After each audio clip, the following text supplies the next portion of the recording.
back to the refrigerator. Anybody who had a childhood knows what a freeze pop is. I mean, anybody. So let me show y'all this. See, freeze pops are really good. I mean, it's just like orange stuff, frozen, artificial sugar yums. Basically, that's what it is. But there's always that one freeze pop that has that giant plastic on the side, like they didn't cut the shit right.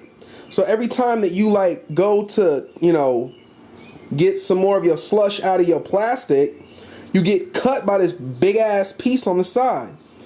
I mean, I'm just saying, freeze pop, I know you guys have been in business for a while. Can you get your machine to cut the shit right? I mean, this is so irritating. You try to like, you know, get something out and your mouth gets all cut up, the inside of your cheeks start bleeding. You don't even want freeze pop anymore. Only reason you're using it, you know, is to calm down the swelling. That's terrible. You're like $1 million company. Can you guys at least get the shit to cut right? That is so irritating. Look at that. Big ass blade on the side of my frozen treat. Look at this shit. Anyways, that's all. I just wanted freeze pop. Do something about this now. So the movie of the week that you need to know about is Grandma's Boy.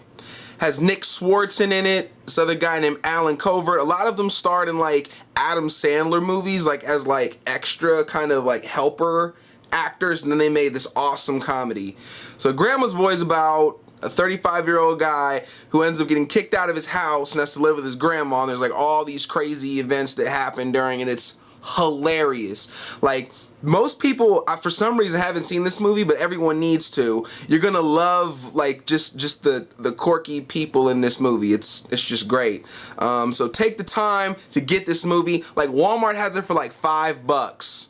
I don't know how Walmart, you know, undervalues videos so often and so frequently, but this is a great comedy. I'm not saying it's like some, you know, some great 2 thumbs up from Ebert and Roper and blah blah blah, but this is a good comedy if you just want a good laugh, you and your girl kick back, blah blah blah. It's good. Check it out. Please sit on my face. You know what I'm talking about later. So the music of the week that you guys need to tune into is Cut Copy.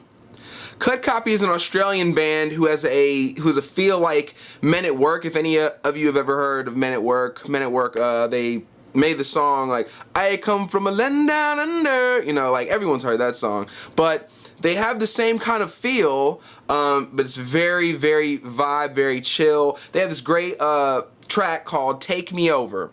I'm putting the link in the little description, so please take the time to check it out. I guarantee that you will love Cut Copy. Check them. So the website that I want everyone to get hip to is Klout.com. K-L-O-U-T, Klout.com. What it does is it scales your influence as a tweeter. So it takes your Twitter name and it scales like how good you are, like as far as how many people you reach, how many people you influence, and things like that, and it grades you basically, and it scales you from I think 0 to 100, and it's a really, really cool system. I have it set up. So you know, if you ever have the time and you're on Twitter, feel free to jump on over to Klout.com. I have a feeling that a lot of business personnel and developers and things like that will start to check Klout.com to see how much of a Twitter personality people are, because the higher your Klout score is, the more influence you have on people, the more helpful you'll be to like companies and businesses and so forth. So check out your Klout score, www.klout.com. So the Chris tip of the day is turn off that damn television. People do not understand how unproductive they are. The average American watches 6 hours of television a day, approximately 6 hours of television a day, okay? By the time he or she is 60 years old, they've effectively lost 15 years of their life. Let's just say that you watch less than that. You can do the math. Either way, it's the most unproductive thing you can do. If you play a video game, at least you're getting hand-eye coordination, you know. If you're playing Wii, you're getting some kind of physical activity. You're using like your thought process to figure out puzzles. Not with television. It is a colossal waste of time. Fill your time with things that are productive. Get to your goals. If you don't know what your goals are, write them down, hang them up, read them every day. People need to get away from the television because it bombards you with ads that are going to do nothing but spoil your mind and keep you poor. I promise. Listen to me. Thank you. Haha, question. Axe or Old Spice? Buddy, you know me. I'm an Axe man. How about you?